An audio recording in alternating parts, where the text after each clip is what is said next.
Hey guys, thanks for coming out. So this is Are Your Microsoft 365 Tenant Exposed a Better Path to Security?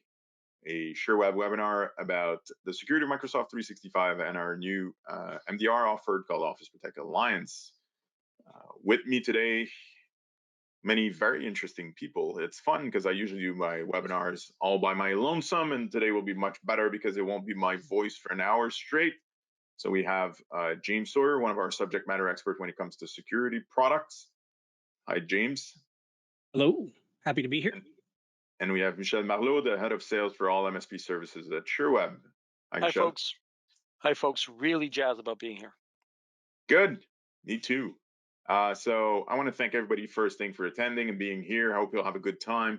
One of the things to remember is that we're here for you, not the other way around. So if you have questions, if there's anything that's not clear that you'd like to hear more about, do use the question and answer section of the application. Just put in your question and we'll get to it. We may not get to it during the presentation, but we have time at the end to answer. And even if we run out of time at the end for the question and answer, we'll get back to you offline, or well, it might still be through the internet, but not directly during the webinar, but you'll get your answers for sure. Let's get started because we have quite a bit of stuff to get through. Other small housekeeping item is the webinar is being recorded. If you have to drop off or anything like that, then everybody will get a link for the recorded webinar in the next, let's say, 48 hour. I want to put a little bit of pressure on our video team, get it up on our YouTube channel pretty quickly so that everybody can benefit. All right. So basically, we'll cover three things today, and I'll start with one of them that's very interesting yet scary is the security of Microsoft 365. Then we'll talk about our Alliance offer, show it to you a little bit. That's why James is here. And then we'll talk about really the business implication and a bit of a roadmap, like how to get it as part of your service offering as a managed service provider into your offers. Everything that we do at Sherweb is very much centered around our partners, and this is no exception. Okay, so let's go through the unpleasant part first. Honestly, you may not like me for this, but this is where that's where I get my fun. Like this is the most entertaining part. Talk about security concerns and things like that. Some people may not enjoy it as much, but it is very interesting, if nothing else. So why are we here today? Like, why is it such a concern, the security of Microsoft 365? Is it because Microsoft 365 is insecure? It's not. Like, let's start there. It's a very secure platform. I think Microsoft in the last couple of decades have done exceptional work when it comes to the security of their products and services. Certainly, they still have issues with security, but I mean, when you're the most popular OS and productivity suite and database product, and like people are looking to get into your product. And I think that is one of the core reason why we're talking about the security of Microsoft 365 is it's such a central part of most businesses. So anything that is a small medium business, even small enterprise, when we're talking about Microsoft 365, it's almost in most cases, especially for small business, but it's the ERP of the business. Like there isn't a SAP running in the background doing other thing, and they're using a little bit of Microsoft 365. Like they're running their business through Excel, through Exchange. Like that's what runs their business. And not only that, but more and more as we're seeing the integration of cloud services, which is a good thing. Like Sherweb has been pushing for cloud services for a long time. We're seeing parts of Microsoft 365 and Azure, namely Azure Active Directory, control more and more of the security, more and more of the access to the systems of your customers. So it's not just breaking into Microsoft 365. You may break into Microsoft 365 and then get access to Salesforce and other services that are connected, or you may get access to their endpoints because those are connected as well. So it's not it's kind of a domino effect. So you want to make sure that everything like is as secure as it needs to be, especially core components like Azure AD, for example. So I'm going to talk about two things when we're talking about security, and obviously there is much more to the security, to cybersecurity in general, and to the security of Microsoft 365. But we'll try to cover the aspects that touch most of the typical clients that you guys are managing on a day-to-day basis. So the way that I looked at cybersecurity is really from a goal and then how to attain that goal. So from our experience, and we've been running our own security software called Office Protect for a long time now, and we're also reselling services and talking to partners all the time. So what we hear the most when it comes to what is the goal that attackers are trying to attain, it really still is good old ransomware. Although I say good old ransomware, it is now it's mutated like COVID variant to be on a current subject. It's ransomware, but it's what they call double threat. I like to call it double whammy, but data hasn't caught on in the industry. Uh, but basically, the idea is they'll break into your IT property, into your domain, into your endpoints, whatever it is that they have to break into, your Microsoft 365. Um, and then they'll do two things. They'll steal your data, your client's data, anything that is business critical, anything that has some value, anything that is embarrassing would be great. And then they'll encrypt everything. And then they sort of give you two horrible Sophie's choice type of choice, which is pay to get your data back and or pay for us not to release it. And you're like, well, both those choices are horrible.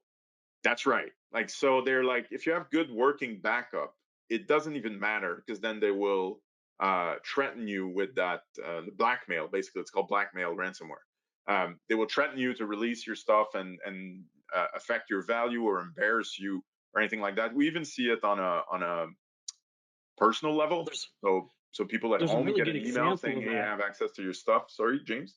Yeah, I was just going to say there's a really good example of that exact type of threat that's happened not too long ago with CD Project Red.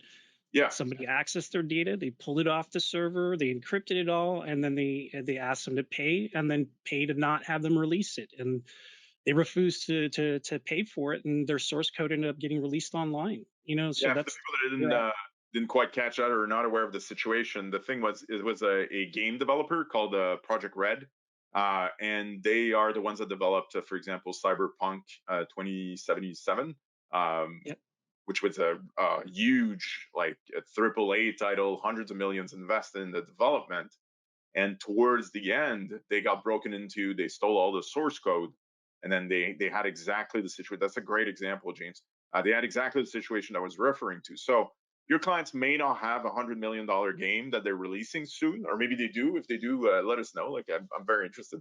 Um, but it is a very typical representation of what happens on different scales. So um, whether your customer is big and small, like we've seen it apply. That is also one of the points that I want to make sure I make today is that a lot of smaller company have avoided the expenses of cybersecurity by referring to their size, like, oh, we're too small, like this isn't us, like we are not developing Cyberpunk 2077. That's fine. That's just not true. That is just not true. Like we have statistics and everything, and as much as we're on our end trying to automate things and make IT easier and everything, the attackers are doing the same thing. So they're automating their phishing campaigns and all that stuff, and it's just as easy for them as it is for everybody else. So okay, they want to get in, they want to execute though that double threat ransomware. Double jeopardy is not quite right, but it sounds good. So one thing that they want to do, they want to get endpoint access and they want to do data exfiltration. Data exfiltration, a lot of it now today is with Microsoft 365. So they'll want to get in, have an ability to steal your data, and then leverage that. The other thing that they do, they target is stealing privilege accounts. So if they can get in with a regular account and then steal credentials for a admin account, that is a big success for them. So how do they get there? So there's a couple of things I want to mention. I won't mention all the way that they attack. There's a lot of documentation on the web, but again, I'm referring to the things that we've seen most commonly in our experience. Um, One of the things that's interesting about Microsoft 365, and it is well documented as part of their compliance documentation, is that as a non-user of a company, I can do account enumeration. So what is account enumeration? Is basically I can find out every valid account for a tenant that is not my tenant without having to hack anything, without having to do anything. Microsoft basically has call it accepted that risk. So it's documented, it's part of their compliance center. You can see it. They go through audit. that risk is sort of stated, and they say this is by design, and we're accepting that. The frustrating part of that is that that is such a good start to an attack. Let me figure out which accounts are valid is definitely like a good way to get started on attacking your company.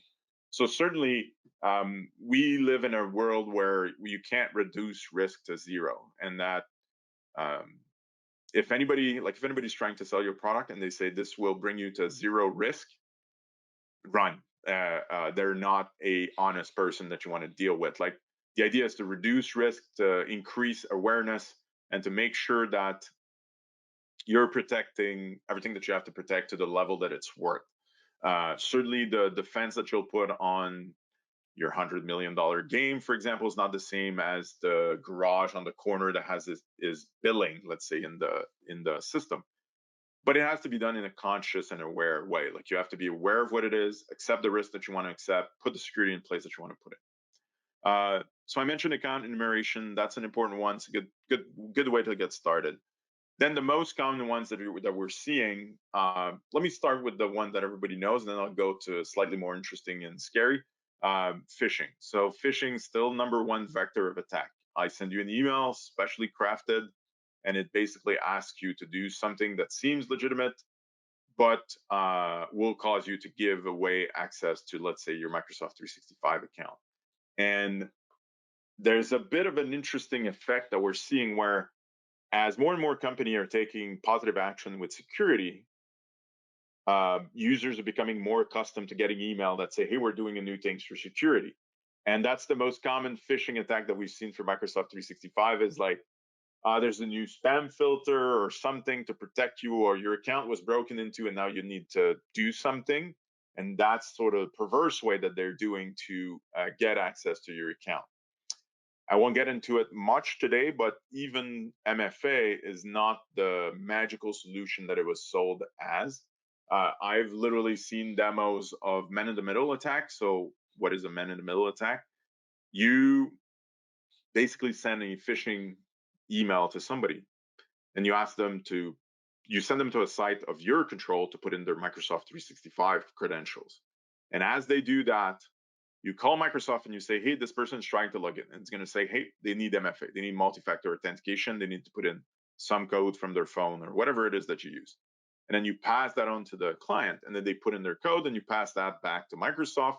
Microsoft gives you basically it's called a token, gives you the token. And with that, you can access the system. So there you go. You just defeated MFA with a man in the middle attack. And if you want to see that it's not that hard, there's a software called Evil Nginx, like a NGNX is a web server, and it's open source and everything. And somebody sort of built off of that to create a ready-made package to do exactly what I described, which is always not the thing that you want to see. So I'm very torn. I like new technology. I like the sharing of information and developments and proof of concept, which is what cybersecurity is all about. But at the same time, when you see how easy it is then to execute those attacks, troublesome. So that's the most common one. Do the phishing, send an email. If they really want to get into your company, go spear phishing, which is specifically craft something for somebody. So for example, James here, I can easily find out his position at Sherweb by looking at LinkedIn. I can see like which beach build person he's dealing with. Probably if I listen and look a little bit, I can see sort of the structure of Sherweb, who works for whom and all that. And then I send an email pretending to be his boss, asking him to do something, opening a file, for example, which is a common one, or clicking a link. Even if James is 100% aware of cybersecurity, if it is well crafted enough, it becomes very, very tricky. I'm not going to imply that James would click it because I think it resent I know that what to look particular for. statement. I know what to look for. Yeah, but I'm not even saying that 100%. I could make a mistake. You get busy. You're doing a lot of stuff. You could be distracted. So people tend to think that people are just idiots that will click on a link. It's not the case. People that's not target it. these things during busy periods of time when you're not thinking, and you click quickly and you can get caught. But there are factors you can look for, and Yeah, think about it. if you're Like trained well, you know what to look your for. accounts payable department gets an email from a company with which you have an account, and it says, "Here's the latest bill. Open it." Why wouldn't they open it? Like literally, why wouldn't they open it? And the old classic of like it's full of typos and like weird alphabet stuff in it.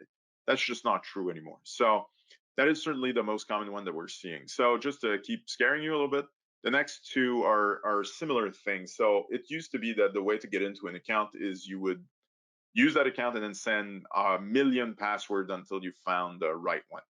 And the security has been built for that, and it's easily preventable now. Where after a few try, they'll stop you from trying, and that's the end of that. But so obviously, attackers are very smart, very dedicated. They've moved on from that, and they do two things now that is much, much more efficient.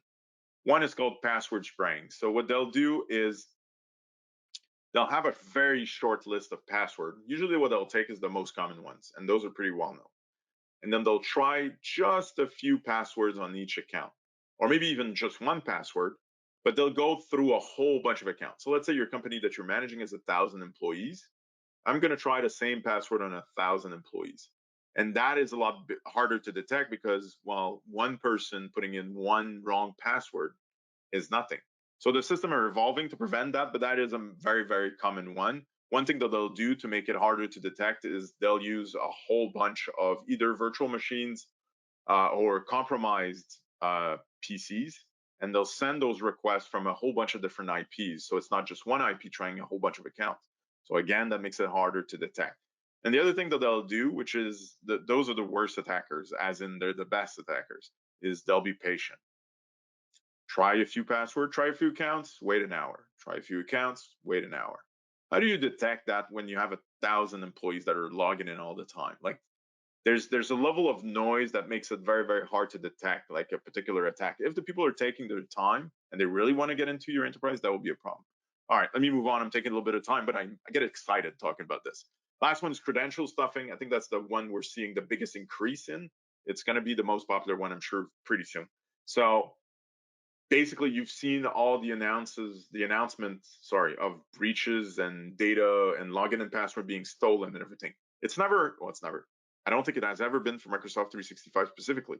But what happened is the attackers will take those login and password that are valid somewhere else and they'll try them at Microsoft 365.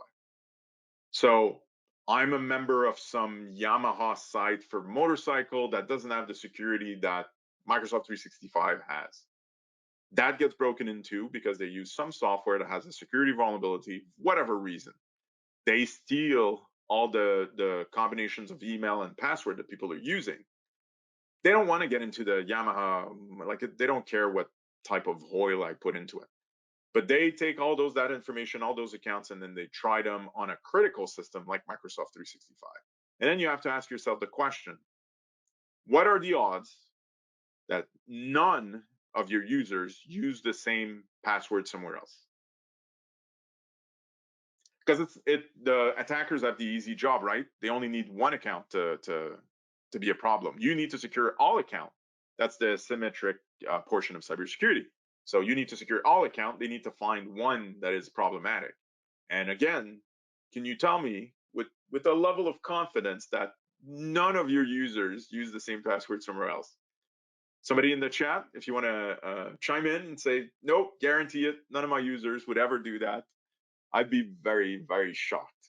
Very shocked. Okay. I'll be honest. Before I started doing this job, I did have that bad habit because you're lazy. You don't want to have to remember 100 passwords, so Yeah, you do use similar I passwords. highly recommend a password manager for that. Yes, As long as you that's don't what get helped your me. password manager broken into, then you're great.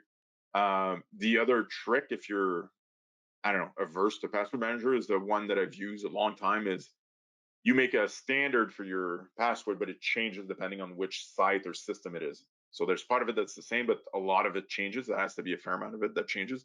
So at least you're reducing the risk, and then you only have to remember sort of the logic for your password, and you're still okay. So I've been using that. I can honestly say that I remember 100 passwords for sure, but the reason is not that I'm particularly clever, is because they're close to being the same, but they're not the same.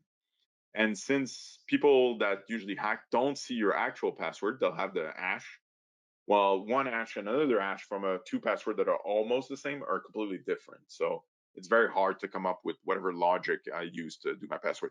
But honestly, forget all that. Use a password manager. No need Definitely. to be cheap uh, or resisting password managers. All right. Any questions on attacks? Like it's a big subject, so don't hesitate. Like if you have, especially by the way, if you have examples of like clever things that have happened, like I know they're bad and nobody likes them, but sometimes I look at hackers and I go, "That's a smart guy It's or like gal." art. It's like Sorry, art. It's like it is art, art. right? It is. Yeah. They're very clever. You're Like you're and admiring the process, yeah, all the work that went into it. that's right, Well, I think exactly. The creativity, and often what you see is a combination of security problems being put together in a novel way to achieve something. Like this security problem is not a big problem on its own because like you have to be local to do it. But then there's this other problem that gives you local access remotely, but you can't do anything else. And then you put those two things together. And now remotely you have local access and you can do whatever you want. So it's those type of well, things that are impressive. One thing to keep in mind is attackers, that's their living. Like that's how they eat. Like that's how they feed their family and everything. They're not generally, I don't think they're horrible people. I just think they're people that have a certain skill and they live in a certain region where people are paying for that and like it's hard to throw the book at them. I wish they were doing something else. I encourage them to, but at the same time, you have to understand the mindset of the attacker if you're going to do defense. And one of the is to understand they're not some horrible person in a hoodie in a base. Like they're just trying to use the skill that they have to achieve something. That shows that something is completely legal here and is a big pain in our butts. But understanding them really helps to sort of figure things out. Well, there's one big point that I think we should also cover when we're talking about this kind of stuff is people think about security from their own standpoint, but you also have to think about security of the people that you're working with too. An example of what hackers tend to do when they access your account is to create a forward to an external email address. So you're leaking out full strings of emails, conversations that you're having with your customers, and giving these attackers the opportunity to spoof your customers pretending to be you. So if you're going, oh, I'm a mom and pop, I don't really need to worry about security. Well, what about the people that you deal with who could be a victim of an attack because of you leaving that door open? Certainly, you have to assume that everybody else is not doing security to the level that you're doing it. And honestly, the thing that you should probably assume is that everybody will get broken into at some point. Are you equipped to deal with it?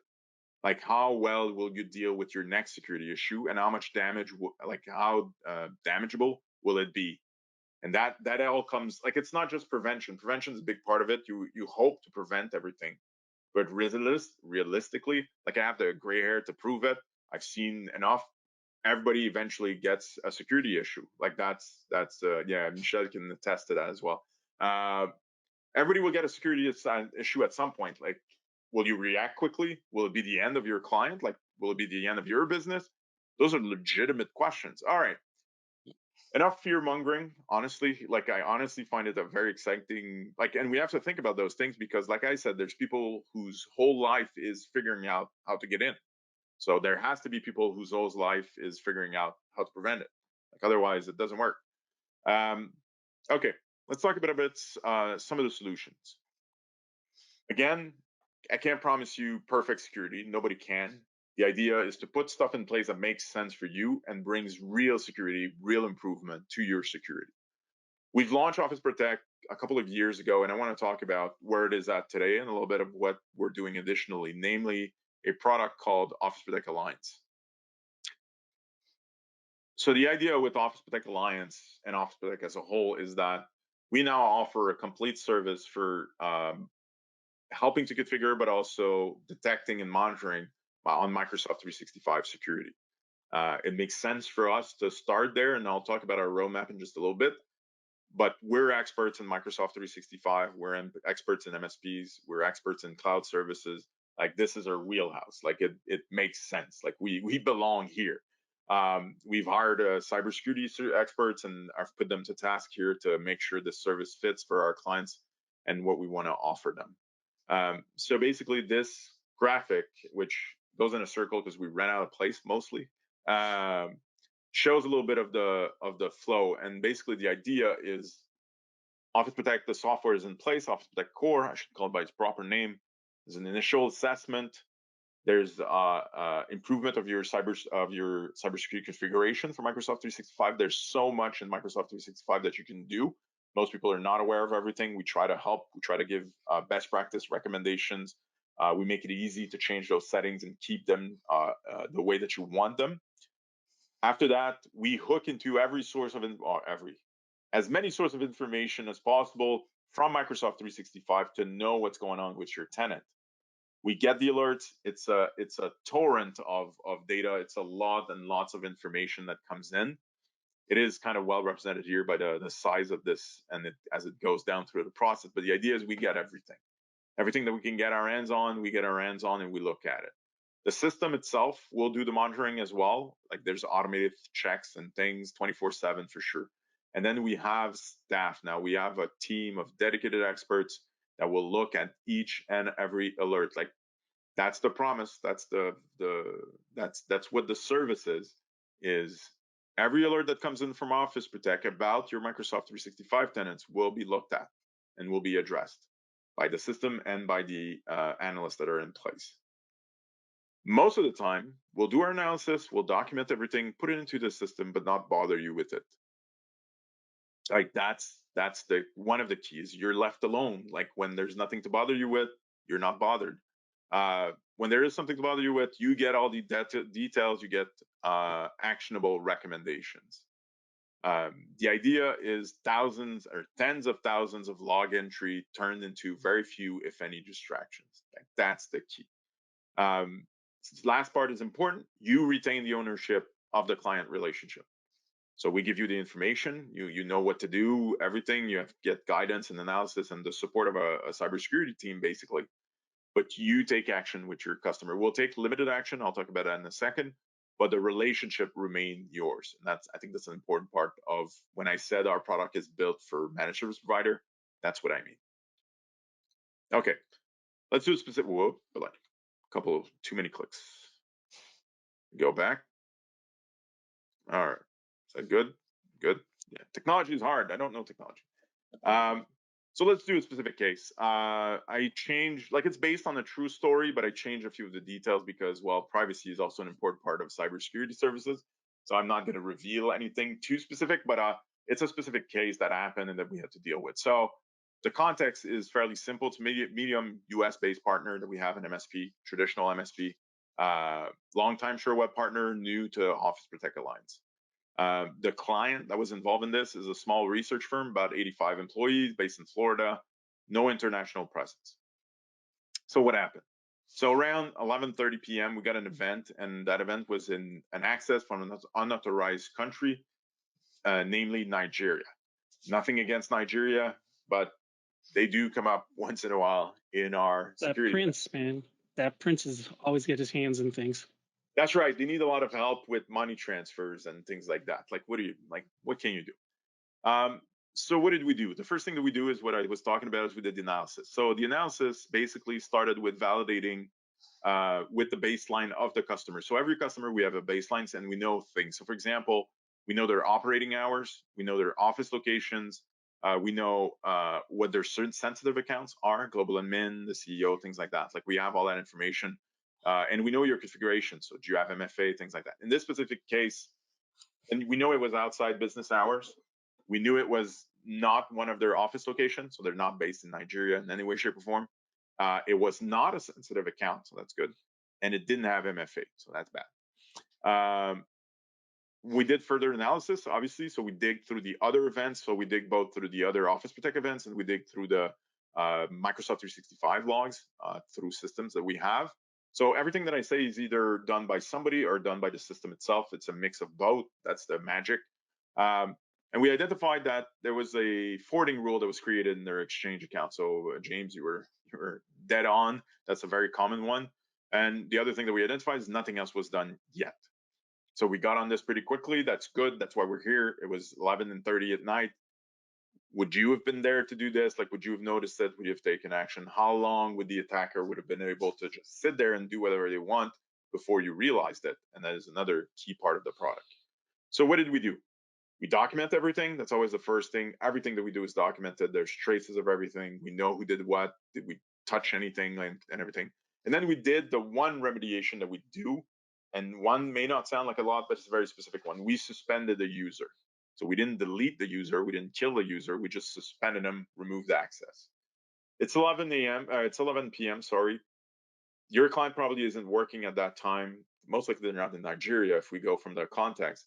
But the idea is if you don't are not ready to take action, if you're like, it's a good idea to suspend him, especially if he's not working until tomorrow morning. So suspend him, finish all the investigation and remediation and all that, and then you can unsuspend them. If it was nothing, you unsuspend them. They never know that they were suspended. Okay. So what was the feedback that we provided to the user? The feedback we provided to the user is we followed their escalation path. And that escalation path said, if I'm outside business hour, call me.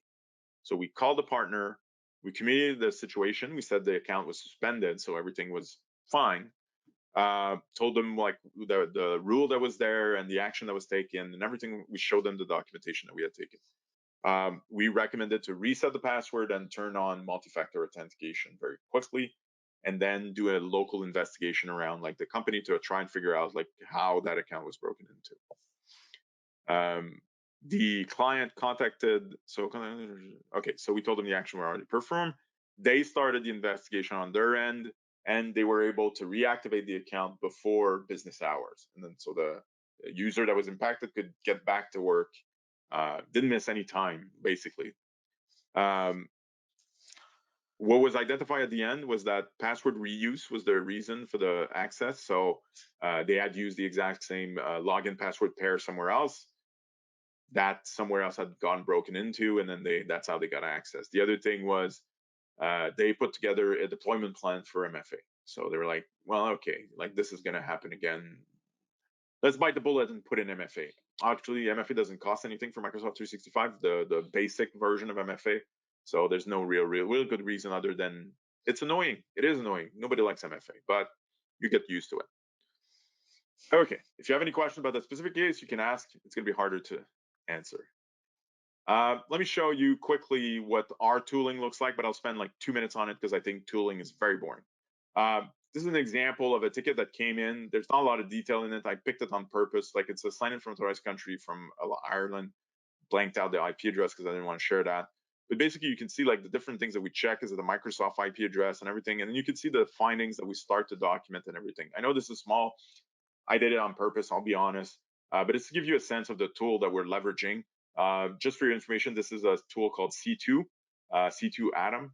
It's a product of Sherweb as well. If you're interested, I have absolutely no time to cover it. But if you look at it and you're like, ooh, this is interesting, then know that it's one of our products. The other thing, the big part of the magic is the workflows. And I have a zoomed in version a little bit. But basically, when an event comes in, it goes through all these steps. Some of them are automated, some of them are like individuals. I think the red ones are automated, the blue ones are an individual will do something. And then they based on the decision flow, like we know where to go and what to do. And that's how we get to a conclusion pretty quickly. Like I'm very transparent, like there's no secret. We need humans as part of it, but we're trying to automate as much of it. And that's how we can offer it at a price that makes sense for small, medium businesses. Because getting an MDR service is easy. Getting one that you can afford, a lot harder. And that's our goal, is to make something that you can easily sell to your customers. So here's a little bit zoomed in. You can see the condition you can't see, but based on whether that's true or false, then we have specific action to take and then more condition to evaluate. So that's the magic sauce. Like that's what makes it efficient and standard and easy to follow for us to get like great standard results. So Michelle will talk a little about maybe a bit more about Alliance and Core and who and what, but this is sort of a illustrated version of what's the difference. So basically, Office Protect Core is our software that we've been using for years. It is available to partners. If they want to manage it, they can.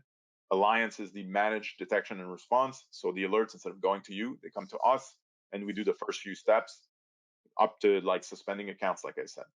Differences prices here. This is base US price. There's a Canadian price. There's partner discounts. Talk to us, talk to your rep. But basically, this can be discounted by the performance tier that you're in as a partner, so up to 20%. So it is one of the most affordable MDR solution on the market for sure. And if you're looking to do things yourself, $1 per user is, why would you not do it? I don't want to be condescending.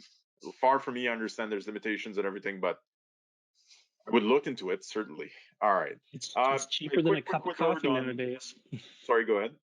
Yeah, I said it's cheaper than a cup of coffee nowadays. Yeah, it's not like let's say you have a 25-person company, $25 a month. Their Microsoft 365 is monitored 24/7. $75 a month. There's a human monitoring their Microsoft tenant 24/7, backed by like cybersecurity analysts, like from experience and all the knowledge of Sherweb and everything. Way seventy less five than a dollars a salaried month. employee, Like I that's mean, for sure. it's not even your cable bill is higher than that, and my cable bill is higher than that. Although I don't have cable, I've got fiber optics. It is the future now. All right. Um, so we wanted to take just a minute and literally like we'll go just as quickly as I went over C2 to show you the software itself. James is our resident expert, and we'll show you a few specific items of Office Protect. Well, one of the things that I love about the product is how we put everything together in a very easy to use interface. Instead of all those complex places that you would go in Office 365, you have this one stop console to put these things in place. So from this page, you can see all your options on the left. You can see any critical health status issues. If there's any news about the product, we put out new features, they'll all be listed on this front page, and also multi tenancy management. As you can see right up there on the left here, you can manage your you can just use a drop down to swap between whichever clients are there in place. Next, when you go into the health status issues, we try to let you know the stuff that we see the most critical. In this, you can see a couple examples that I have are centered around privileged access, right? We have some global admins with no alternate email address. Not a good idea. If they require a password reset or anything, it's not secure not to have an address to have them do their own password reset. Also, having too many global admins with all of the role-based admins that are now available in Office 365, there's no reason to have 8 global admins. Microsoft suggests under 5. So if you're having more than 5 global admins, why? You can assign specific role-based admins to cover their needs. Now, with the settings and with the specific settings and monitoring tools that we have in place, we've created templates. So if you don't know what settings to go with at first, not a big deal. We've created a bunch of different options that you can start with, and then once you tweak it to the way that you want, you can save it as what we call a user-defined profile. And what's really cool about these is when new features come out, or if you make an adjustment and you want to update multiple tenants, you can do it in one fell stroke instead of going into each individual tenant and doing an update. As you can see here, you have the option to save it as a new template or update the existing template, and all of these customers here would then get those changes applied to them. Now in the settings section, you'll notice that we break it down by category to simplify it. So if you're looking for specific types of settings to put into place, it's broken down by those categories. What I would like to do is highlight a few of them that I think are the most important. One of them is having your audit logs always on. If someone were to access your account, they want to turn those off so you can't see what they're doing while they have access to that account. Having this force back on, you eliminate that concern. Blocking top spam countries. There's tons of countries that are known for just blasting you with spam. Do you know what countries are the ones that are doing that? You probably have no idea. We've put all that information together for you and plugged it into this tool so you can just turn this on and automatically be blocking all that garbage that you don't really need. Enabling a client forwarding rules block. We talked about that at least twice earlier as one of those major things that hackers tend to do. You can block their ability to do so directly from this screen. And the biggest one that we have is to flag those phishing emails that look like it's an internal email, those spear phishing specifically, because it's the internal email that looks like it's coming from or that is coming from an external source, and we're flagging it, not just with a little subject line tag or something like that, but with a bold message that you can customize to say what you want to your end users to let them know that this is potentially a compromised account. Next, like the settings category, you can see in the monitoring, we also have them broken down by categories. So we have Azure Active Directory, Exchange, SharePoint, Office Protect specific monitoring settings that you can put into place to be let know what's going on in your account. So again, just simple toggle switches, quick and easy management. it makes it so much less painful than what you have going on directly with Office 365. And this is just a few examples of the alerts that you can turn on here. We talked about privileged access before. You want to know if somebody's been given admin rights, because if I was a hacker and I had access to one of your global admins, I would create myself a very generic account, something called services, and I'd give it admin privileges. I might give it full access to multiple accounts. So having that kind of alert can lead you to seeing that there's a breach right at the get-go. If you cannot block the forwarding, like we mentioned earlier, you can create an alert that just lets you know when one is, so that you can validate with the end user, did you actually create this, or was it something that somebody did when they had access to your account? Because this is a product that interacts with Office 365, it's totally possible that some setting that you've pushed through this tool gets changed by a local admin. You would like to know about that too. So, a good idea to have that alert letting you know, so you can reach out to that admin and explain, we're using something to manage these alerts. Please don't modify those settings in the future. And of course, the two big winners here, like Guillaume mentioned, was our sign in from unauthorized country. It'll let you know if somebody signed in from Nigeria, so you can save your users from the print. Users using previously unknown devices and IPs. When we talked about those, one of those attacks where they use multiple VMs with a bunch of different user passwords. This is the type of thing that alert will help you to know about, so that you can action right away. All of these alerts and digests and whatnot get compiled in the reporting. So if you wanted to extract a report to send to your customers, you would just come in here, choose the date range you want. You can even use a search, this little search feature here, to choose a specific category to filter out a specific type of message and export that information as a CSV to provide to your clients. And if ever you need to add an exception because you've cleared off an alert and you don't want it going off again. So say one of the alerts that you can put in place is a permission thing, where if somebody has access to another user's account, they're accessing it all the time. Once you've cleared that's a valid connection, you can just check the box and choose ignore. We'll still log the event for you in the ignored section, but you won't have that alert anymore. We're still going to be reporting it if you want to retrieve it, but you're not getting that noise in your email box. So a big win there. And I think one of the coolest things is one of our newest developed tools is the advanced reporting feature. And this leverages the kind of things that you would normally run PowerShell scripts to do, like getting licensing reporting or distribution list membership reporting, or in the case of this screenshot here, see which users are sharing files externally in OneDrive. So you just plug in the type of report that you want, broken down by category type. You throw in your tenant that you want to run it against, your frequency, and then you click generate, and you have access to that reporting to provide to your customer or internally as the MSP, just so that you know what's going on with the account. And I think that does it for the demo portion. Of course, if you're more interested and want to see more details, by all means, reach out to your account managers, and I'd be more than happy to take a deep dive with you. Thanks, James. I think that illustrated well the mix of, we took the controls for security and the information that was available in Microsoft 365, but we put a good layer on top of ease of use and simplicity and call it explicitness, like it's clear what it is and things like that. So Microsoft does really well, but like they're building for large enterprise, and there's an expectation that you'll invest a lot of time in understanding their tools and everything. We sort of went the other way and took all that goodness, because they do good stuff, and try to make it as available and as easy as possible. All right, let me take 2 seconds to talk about roadmap. I want to get to Michel very quickly, because his stuff is actually probably the most interesting of this whole thing, and I don't want to run out of time. So, Thanks for the endorsement. oh, I believe it. So Office Protect is very much still in active development, be it the software with Core or the services with Alliance. We're building it out.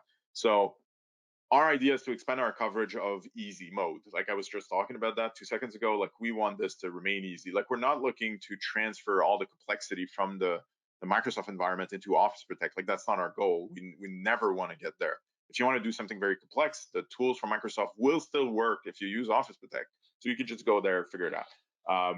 What we want to do with our stuff is to expand that easy mode, like apply it to more things. So when it comes to Alliance, for example, we want to apply it to endpoint protection is the next thing that's coming. We're already working on it. After that, or even in parallel, we're working on more of Microsoft 365 services, like more of their, what I call their fancy security products and everything, to offer MDR for that. We're working on email security, and we're working on backup, business continuity, disaster recovery. If you want to be fancy, but I'll call it backup for us. And then on the software side for Office Protect Core, we're going to add very shortly Teams support. We already do some security for Teams, but not very specific things. It is now one of the most adopted cloud service of Microsoft. So we'll add a bunch of alerts and settings and advanced reports in relation to Teams. We're also looking at DLP, and we'll do a lot more to help you with user management as well, like broken into accounts and things like that. So those are the next few things that are coming for Office Protect. Ask me questions about the roadmap. Ask your rep if you're already a Sherweb partner. We're happy to share it. This is our own software. It's our baby. We built it. Very proud of it. We love talking about it. I definitely love talking about it. I think Me too. Michelle also, a big part of their day is talking about it. Yeah. All right. Let us get to the business end of it, which critical. Michelle? All right. Thanks, everyone. Switch the camera onto the camera too. All right. Thanks, guys. I mean, if you're reselling, if you're an MSP reselling M365, especially if you manage your client's environment, you now know, well, you know the solution can be an effective and useful tool to protect your customer's business. Guillaume and James went through the features of the console. Normally at this point, I'd go into the benefits, but let's flip the script a bit. Let's explore how to sell or deploy Office Protect as well as I can explain it or shed some light on it, then onto the business benefits of the product itself. So hold on a second. There you go. There you go. Okay. So before we get to how to sell the product, it might be useful to look at a few MSPs that have had success deploying it. Here are 3 Sherweb partners that have been using Office Protect for years. First example is Firelink Consulting, based in Ontario, small but profitable MSP.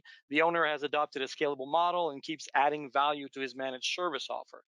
He's deployed a standard offer and includes Office Protect on all of his managed clients using M365. Second, there's LPR Technology based in the Montreal market.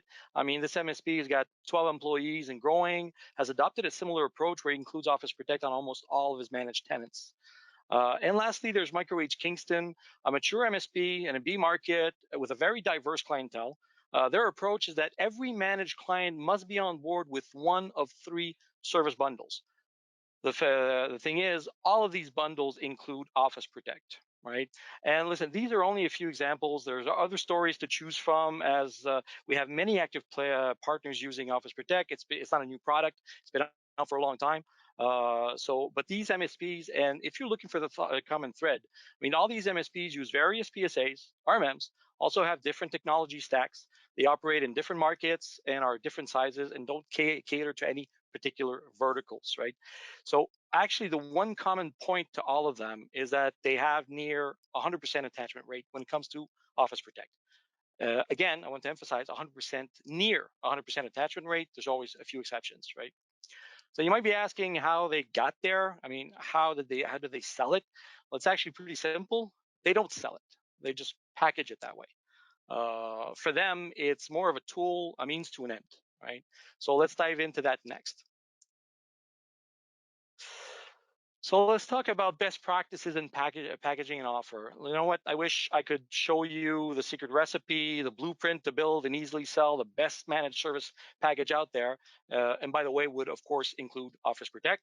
But unfortunately, even though the idea is simple, building and deploying it is another story. So when it comes to that, I can only reinforce some basic fundamentals that you've probably heard before, right? First, I'm sure you all know how challenging it is to actually sell your services or products as a single SKU on a monthly bill. And it's no different in this case because, in the eyes of your customers, this product, and don't cringe, Guillaume, this product in their eyes has no real practical application for them. They expect you, the MSP, to manage their IT, and that includes everything around M365, which for them has got to be secure, right? So don't get me wrong. I mean, we have partners that can still sell it to certain customers as a single add-on, consider larger clients or some that have an IT department or have been strictly, buying licenses from you. There might be candidates for that, right? It's just a tougher and harder sales process, and it's having those discussions one by one. So beware of the traps of the single line item sale. Most of you have been trying for a while to raise awareness and coach through QBRs, and that is the first step to get some engagement, right? If they care about their IT and they understand how important it is to their business, it makes for better conversations. Also, deploying bundled offers is, of course, a tried and true method. However, security is so important these days that even your base package should include a product like Office Protect, right? And also concerning cybersecurity, for the last few years, the discussion has been around a layered security approach, right? You've probably taken steps to address that, and Office Protect is in line with that approach. And even more recently, it's been about zero trust security. Well, Office Protect definitely falls into the category of a zero trust approach to security. And you know what? And if you've gotten to a point where you have one single package, probably the case if you're working on a specific vertical, that it's much easier to be in that position to leverage Office Protect as a natural add-on to bolt onto your package, without even really having that discussion with your client, right? I And would say, lastly, I'm sorry. Michelle, that our most successful partners are doing exactly what you're saying. Is that basically they've adopted Office Protect, either Alliance or Core, as part of their operation, and what they've adapted is how they present their offer. So now their offer, when you describe it to a client, Yeah, includes all that security, 24/7 monitoring, like cyber security analysts are on the case and everything, and they make it their offer, not a line item that yeah, includes that. Like it's their offer that includes that, and they use Office Protect as a what I would call a back end tool. Like a it's tool. something in their operation. It's not a Yeah. product that they sell. Yeah, as I said earlier, it's a means to an end. It's a tool that basically has outcomes, business outcomes, and those are the ones that are interesting to your client that you have to put in front of them, right? So, lastly, I'm sure you've heard it all before, but when it comes to managed services, I mean, you're selling value, as we just said, and business outcomes, right? And Office Protect is definitely a great tool for you to deliver on that promise, as we just said. Right? So, I'm just gonna, there you go. So now let's talk about the most important piece here, okay? The benefits of Office Protect. And it so happens that these benefits are actually addressing what probably are today two of the main challenges, if not the two biggest ones that you as an MSP owner, as an IT business owner are feeling, are having, the two biggest challenges. The biggest challenge you probably have is tied to staffing and talent availability. I think most MSPs would agree. An Office Protect Alliance addresses that. So stay tuned because that's on the next slide. For now, for first, another big challenge you're facing is the immediate need to continuously address cybersecurity. And when I do say continuously, you guys all know this, it's the target's moving. I mean, somebody keeps pushing back the finish line and making it basically a never ending endeavor. So let's look at that. Right? First, the Office Protect solution adds a strong layer of security on top of the most targeted platform in the business. Would you agree? I've heard you say that, Guillaume, before. Just want to make sure that's the case, right? Oh, absolutely. We have empirical evidence, like statistics and everything, and we just Yeah. see it as a service provider, like easily the most targeted platform.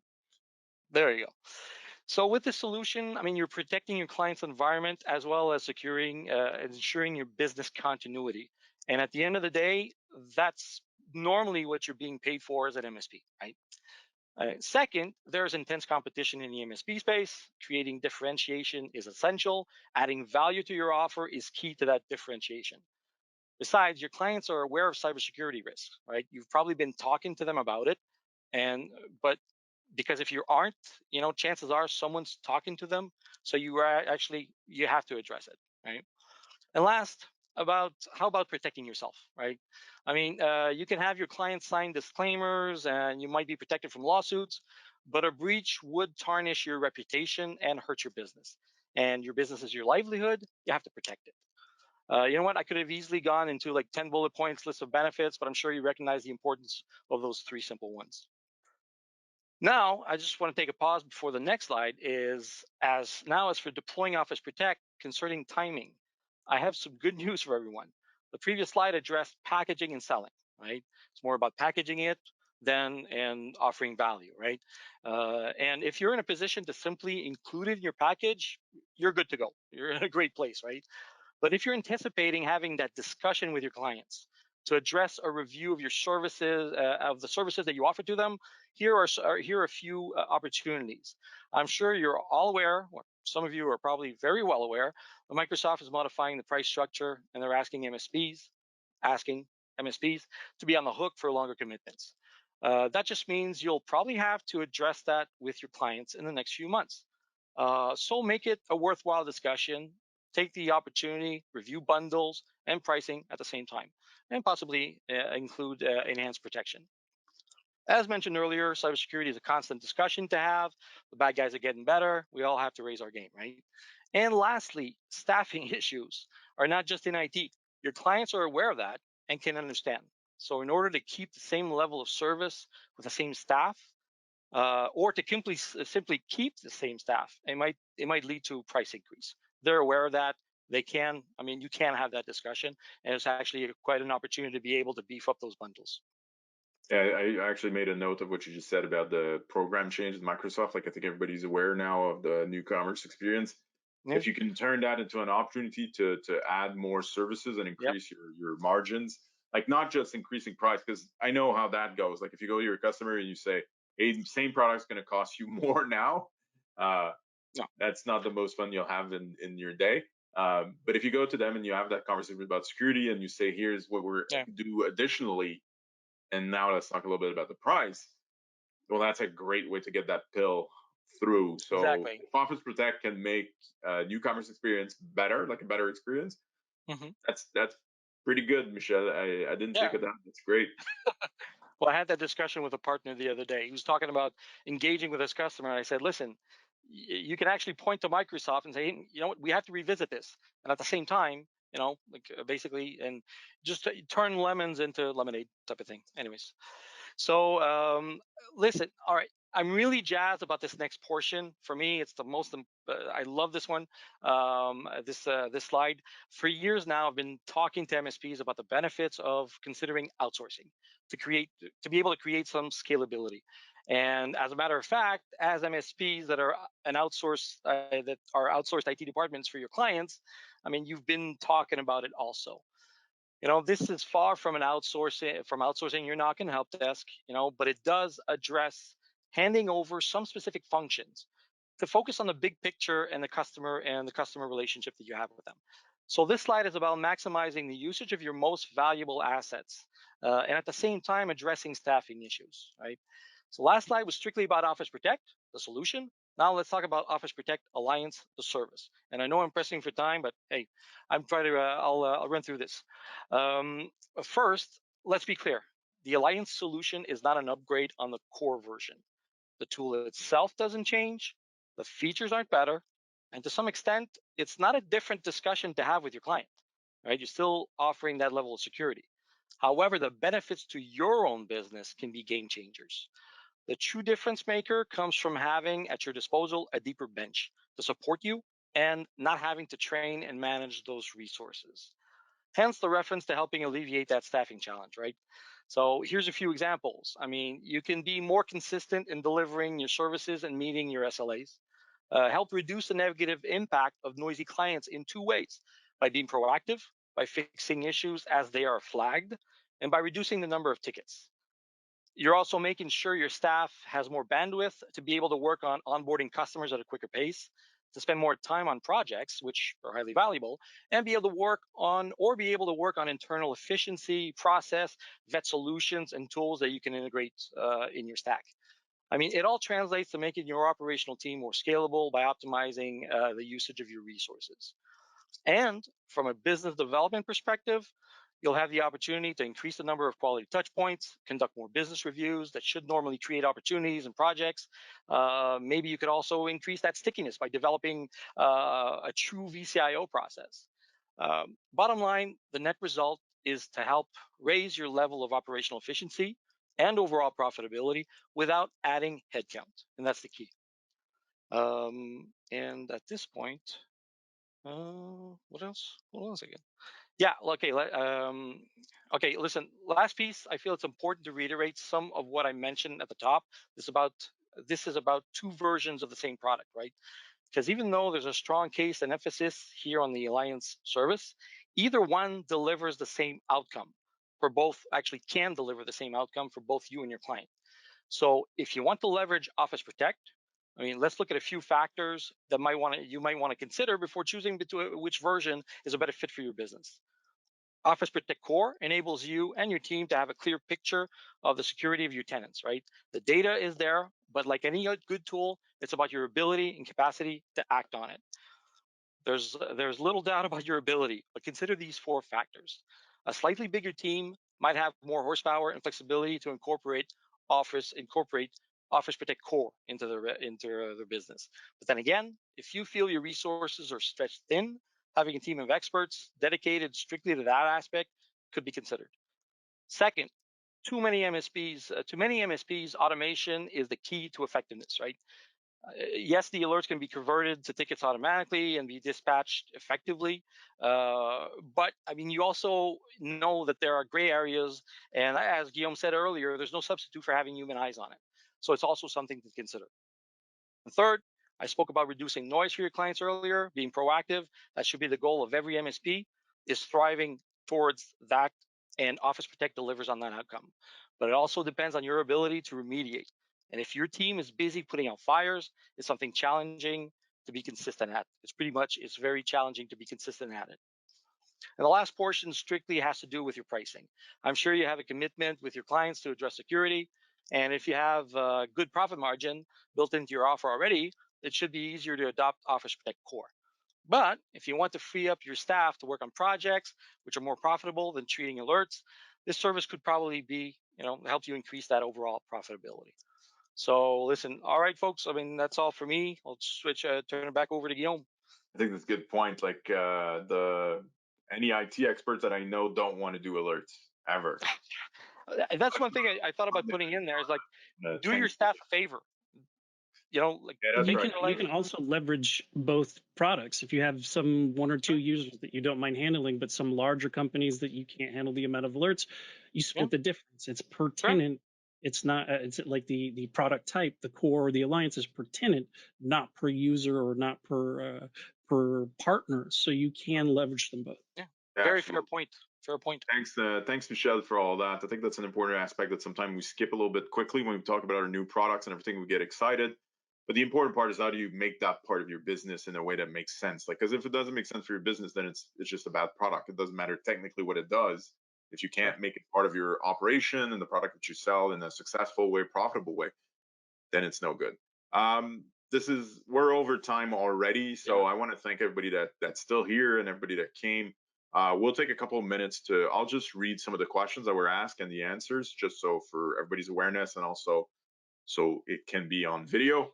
But if you have to leave, we understand. We get excited about this topic and we ran a little bit long, but I hope that everybody got something out of it. So somebody asked, is this available for clients that don't have Microsoft 365 at Sherweb? Because a lot of people don't. Good I don't know question. why, but they do. So, yes, absolutely. You don't have to Give me a have call. Microsoft 365 with us to get the Office Protect. If you have considered Sherweb in the past and decided you didn't want to move your licenses here, but now are interested in Office Protect, that's great. That's terrific. Let's go. Let's get started with that. Get a good relationship going. Maybe later we'll convince you for the licenses. But honestly, like for me, that was an important part of Office Protect is to make sure that it was available to anybody. Yeah. Um, Yeah. Point. Just want to make a point. I'm actually talking right now to two accounts that pretty sizable MSPs that have their CSP at their office at Microsoft 365 somewhere else. And hey, you know what? It's just bolted on. That's what they're evaluating. It's just Office yep, Protect. that's right. That's good. Somebody's asking me if it's our own experts or did we sort of are we selling somebody else's service? I think that's a good, great question. A lot of people that are selling security services right now are selling somebody else's. It has Mm. advantages and disadvantages. We wanted to build our own service. Everything you saw here today is from Sherweb. We had a lot of Microsoft 365 experts already on staff, and we hired what we were missing in cybersecurity analysts and everybody. Um, we're we're building it internally, and we want to keep expanding internally on those services. So somebody asked, can you mix and match? Not in a single tenant. So single tenant is all Alliance or all core. The reason being we can't half monitor a tenant. It doesn't really work. But after that, you have a client you want us to monitor completely. One, you just want to Office Protect the software. That's all fine. That's up to you. No limitations there. And we considered selling cyber insurance for protection for breach. We are in conversation with people about that, but it's a very touchy thing to sell insurance. Like, it's not like you can't just open a stand on the corner of the street, start selling insurance. So there's a lot of things to consider. We'll talk about it a lot more when it becomes relevant. But it is something we're considering. Somebody asked, I looked in Cumulus, which is our management platform. For people that don't know, there seemed to be a $10 minimum for Office Protect. Sort of. So if you don't have Microsoft 365 with us, it's a 10 user minimum. So if you have a 2 user or 8 user, it's going to be $10 a month, minus your discounts, whatever. If you're Canadian, a little bit more, but it's not a base fee. It's a minimum amount of users. The reason being simple: if you don't have Microsoft with us, no other product with us, charging $2 a month for a service sort of didn't make sense. So we start at 10. If you have Microsoft with us, make sure you take the Office Protect add-on product, and that's $1 a user starting from 1 user. Same thing for Alliance. If you have Microsoft with us, there's no minimum. Okay. $10 minimum per tenant, or for all across per tenant. So a tenant will have a minimum fee of for Office Protect. If you don't have Microsoft with us, again, if you don't have Microsoft with us, we'll have a $10 per month minimum price. But honestly, even if, let's say it's a 2 people company, let's say it's a 3 people company, it's $10 a month to monitor the Microsoft 365. Is that, like, how much of a hurdle is that really? It's less than a McDonald's trio nowadays.